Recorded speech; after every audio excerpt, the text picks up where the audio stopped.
It was a bad shot. It was a bad shot, No, but he was out of rhythm as well. Don't try to take up for that was a bad shot. He was out of rhythm though. Bro. He was out of because I think the second half he only touched the ball like 3 more times. At that moment in the game, it was not necessary. But if you think about it, he also got it from a almost turnover.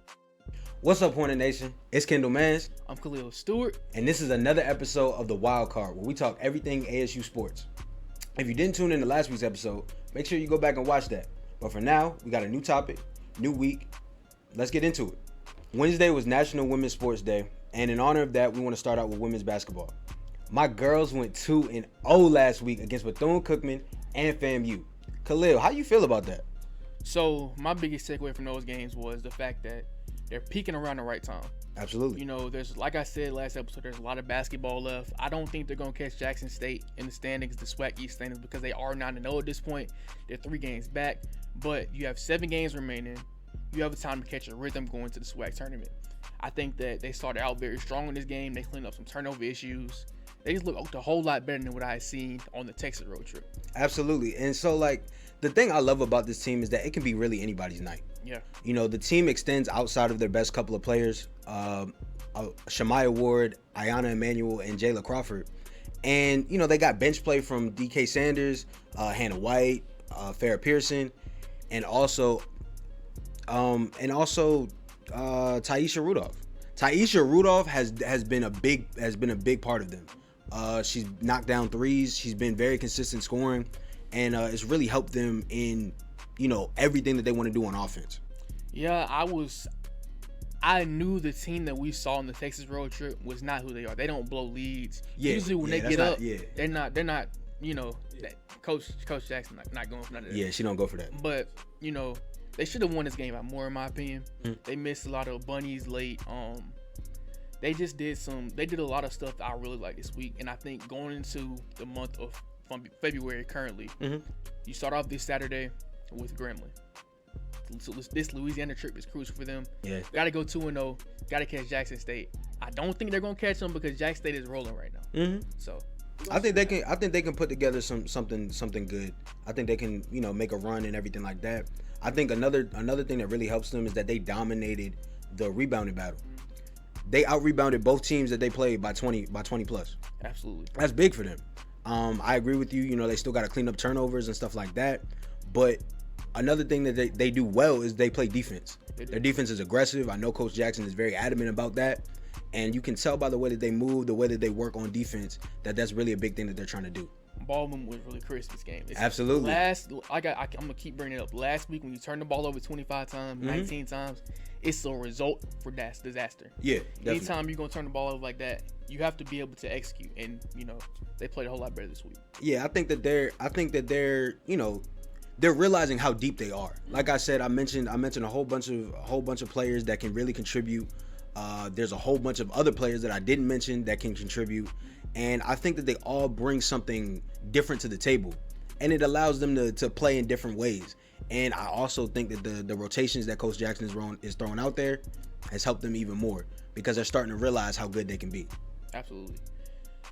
Next week, this Saturday, the girls will travel to Grambling State in Louisiana to take on Grambling State. Make sure y'all check that out. Absolutely.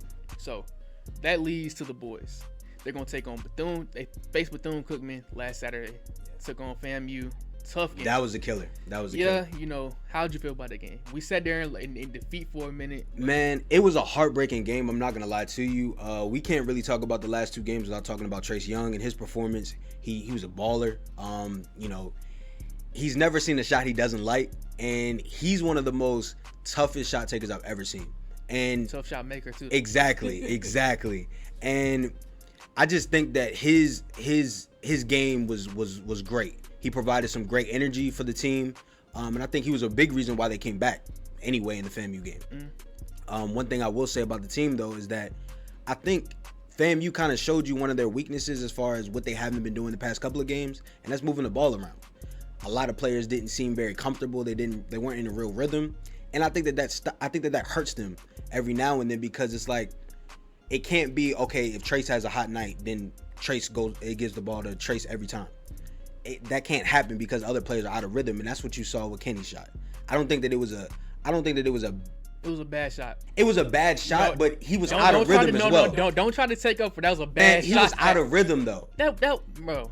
He was out of because I think the second half he only touched the ball like 3 more times. At that moment in the game, it was not necessary. But if you think about it, he also got it from a almost turnover. They almost turned the ball over when he got the ball. But you have to shoot it though. He was rushed. Timeout. He was rushed. Timeout. Stop the game.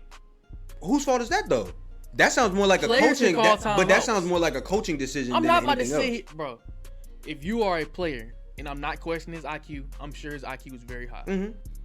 If you are a player, you know the situation. Okay. Am I lying?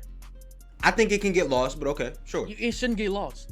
At all times during the game, mm-hmm. everybody should be aware. Okay, we got 24 seconds on the shot clock, 5 minutes left, especially late in the game. Yeah. Everything, you have to know the situation. Okay. And he didn't understand the situation. But hopefully he learns from that. You know, he didn't have the best game. Mm-hmm. He's a talented player though. And I feel like this team is a talented team. They are. But you got to think about it. I'm a believer now. No other player on this team had double digits. Trace was the only player on this team that had double digits against FAMU. That can't happen. This is one thing I'm gonna say about Trace. I think he needs the ball in his hands a lot more because not on his scoring ability is what it is. We understand that. Yeah. But at the same time, he's a great playmaker too. We saw him make some beautiful passes. Absolutely. I feel like at the end of when he's aggressive, this team is a whole different team. Most definitely. But again, the team has a lot of talent. Christian McCray, Isaiah Range, Kenny Strawbridge. Any of these players can create their own shot. But if you notice, their offense tends to stall when a player's hot. And that can't happen because you can't run your offense based on, okay, if Trace is hot, we got to give the ball to Trace every time. But listen, when Trace is going and nobody else has it going, he has to get the ball. But you can't have just Trace be the only player that's aggressive. That's my issue. But if because these players, why not give him the ball? Absolutely. I'm not disputing that you give him the ball. But other players have to be aggressive as well, though. You can't just have all your players sitting back and watching him. He drew up the plays for him in the game. Every single play in the game was for him. Exactly. And that's the right thing to do. Exactly. I'm not disputing at the end of the game. But during the second half, when they're making that comeback, move the ball around a little bit so players can get comfortable. So you don't get what you got that second to last possession. Where they were fumbling the ball. Kenny got it. He shot it. It was rushed, obviously. And it didn't seem like he was there. When he called a timeout before that. Yeah, he did. FAMU called a timeout. And we got a chance to, get into what we're going to do. Mm-hmm. Knowing the situation. Mo Williams clearly made it adamant to everybody. We're going to get the ball to Trace. You saw that. It was him and Isaiah Range, 2-man ball the whole game. Yeah. Trace was cooking. When you have the hot hand, you deserve to get the ball every time. I don't care if it's Ray out in the corner. I don't care if it's Steph. Well, that's to a lesser degree. But yeah, I was about to say those are. When LeBron James is going, they're going to make it go. They're going to make it adamant. Get LeBron the ball.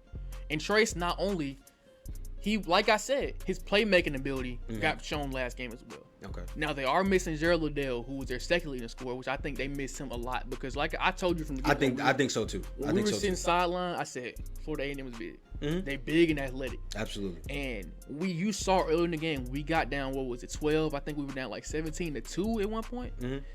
You see that we were impacted by their defense. Yeah, and I mean, I really think that having Gerald there, I think that helps their offense. It gives them another opportunity or another option.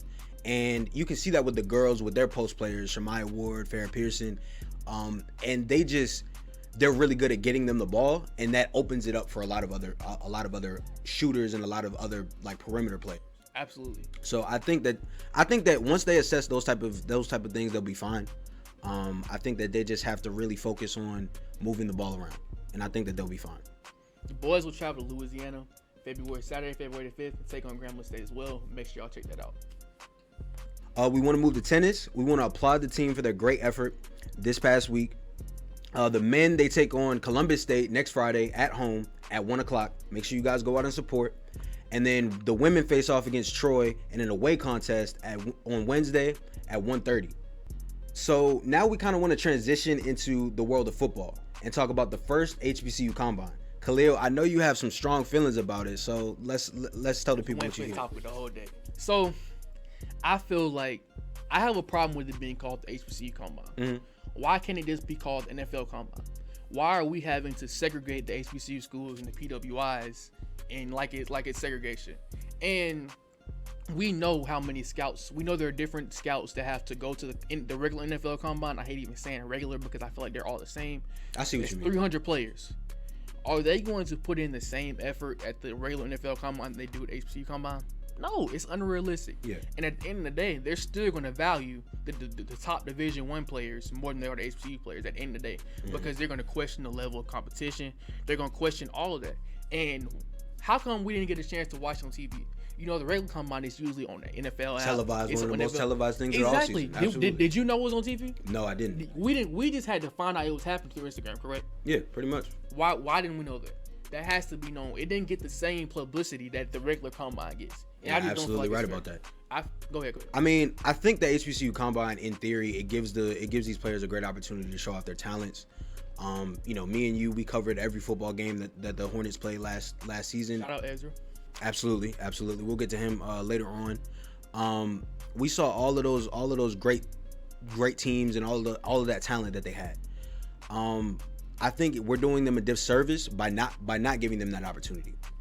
They get that opportunity, and they also get to get knowledge from players that have been there, done that. One of them that spoke to them was Donald Driver, and I think that, like you said, with the HBCU combine, I don't think that it should just be the HBCU combine. I would love to see these players compete with some of these guys at Big D1 schools. Some of them are better because they're better and they can compete. You see the Hall of Fame was put out. Absolutely. And I just really hope that this isn't just the end. Like, I hope it's not just, okay, we gave y'all a combine, leave us alone. This is satisfied. It's in my opinion, this was like, you know, you go to the store with your mom and you're a kid and you're crying all the time. Yeah. She's like, oh, go get you a toy. Here's some money, go get you a toy. It's like, you're just trying to satisfy us, keep us from, you know, all this complaining that we do about we didn't have any players drafted in the HBCU combine. Yeah. I mean, out of the NFL draft last year. I think it's been one in the last 2 years. Is that acceptable? Yeah, no, you're just trying to satisfy us and pamper us, and I'm not going for any of that. Yeah, but. And it's something that these players are talented. We've been there. We've said it before. These players are talented, and I really think that they deserve a real shot, a real opportunity. You know, with everything going in the NFL right now, I think that, you know, giving these players the opportunities that they deserve is really going to be something big. Absolutely, but let's move to a lighter subject. National Signing Day took place on Thursday, and me and Kendal got an opportunity to travel to it. So we got a chance to meet coaches. You got a chance to hold a Super Bowl ring. Hey man, shout out to Jacoby Jones, Super Bowl champ and wide receivers coach. Shout out to him. What was your biggest takeaways from the press conference and the players that we saw? Well, first of all, I think that Coach Robinson, I think he brings a different energy to the room. I think he brings a different energy to the team as well. You know, from what he said, from what he spoke about, I think that his main focus is making these players be Alabama State. You know, I think that he's being an alumni and everything like that. I feel like he kind of brings this respect for the school that he wants all of his players to have, and he preached that a lot. You know, some of his analogies are definitely very interesting. But I didn't get any of them. I didn't get any either. I really didn't. But I think that it's going to be interesting to see how the team goes and how far he can take them. So for me, as you can see, Coach Robinson is a very deep thinker. Absolutely. 161. Yeah. We building fences. Yeah. But that was a positive for me though, because that means he's going to be deep into the playbook. Every time, you know, we heard Dr. Ross speak on him. Every time he called him, he was traveling, he was recruiting, he's watching film. He's always doing something to make this team better. And a point of emphasis that I noticed from him was, like you said, he's trying to make players embrace ASU. And once you get players, the whole point of bringing guys to HBCU that could be playing at a bigger Division I school, Alabama, Auburn, Florida, Georgia, whatever you may be, is to help them embrace HBCU culture. And Levante Chenault came from Colorado, 6'2" wide receiver. He's somebody that really impressed me. I think he's going to make an immediate impact on the team. Absolutely. I think so too. Threat, and I hope that we can utilize him to the best of his strengths, alongside Ja'Cory Merritt and Jeremiah Hickson. But it starts with the quarterback position. Yeah. If we can solidify the quarterback position, this offense could be special. I agree with you. I think that, like you said, it gives us a great deep ball threat to add on with Jeremiah and the rest of the receiving core. He's also a very versatile receiver as well. He can return kicks too. So I really think that that's a great addition for them to have. Definitely. We also got a chance to watch some film on Grant DeGraffin. I hope I pronounced his name right. 6'1" linebacker. DeGraffin Reed. I'm sorry. I apologize to you. Yes, sir. Shout out to you. But he stood out to us on tape. He was very explosive. Man. And he can rush the passer. He can play the box. He's solid on the sideline. He's very versatile. And that's something that I think for our defense, we were a very good defense last year. I told you last week, I said we were a SWAC championship caliber defense. I believe that too. Definitely. But we didn't force turnovers. We finished bottom 2 in forced turnovers in SWAC last year. And that starts with the pass rush. We had very good secondary play. And if you can get to the passer and make him make some bad reads, force some turnovers, throw some picks, fumble the ball, that's where it's gonna start. Yeah, I mean, Grant's a 6'1", 235. He has a lot of intangibles that can really help this defense. Absolutely. I could see him, now that Coach Robinson is in, he's a defensive player or former defensive player. I think that it's going to change some things up for the defense, and I expect him to have some different coverages that Grant could be included in. Just adding another dimension to this team, which is led by Ershad Davis. And I really... Rich get richer. Exactly. That's the perfect way to sum it up. Absolutely. But I really just think that this recruiting class has the opportunity to be something special.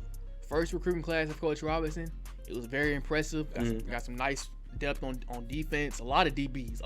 But that's Absolutely. We're going to face some strong offenses in A&M and Jackson State. So I'm excited to see what's going to happen. I believe that both of these players will play right away, and we're going to see what happens. Yeah, I'm really excited to see. Y'all know what time it is. It's time for the best in the nest, where we give shout outs to the best performances of the past week. So first up, I knew who it was. It's Trace Young. Averaging 25 points, 8 rebounds, 2 blocks, all on 45% from the field and the 3-point line. Next up, we got Shamaya Ward, 19.5 points, 3 rebounds, 69% from the field. This next one, we want to give a very special shout out to Ezra Gray. We spoke about him a little bit earlier, but for those of you who don't know, Ezra was a running back and senior football captain for the team last year. And he was also one of the standouts at the HBCU Combine.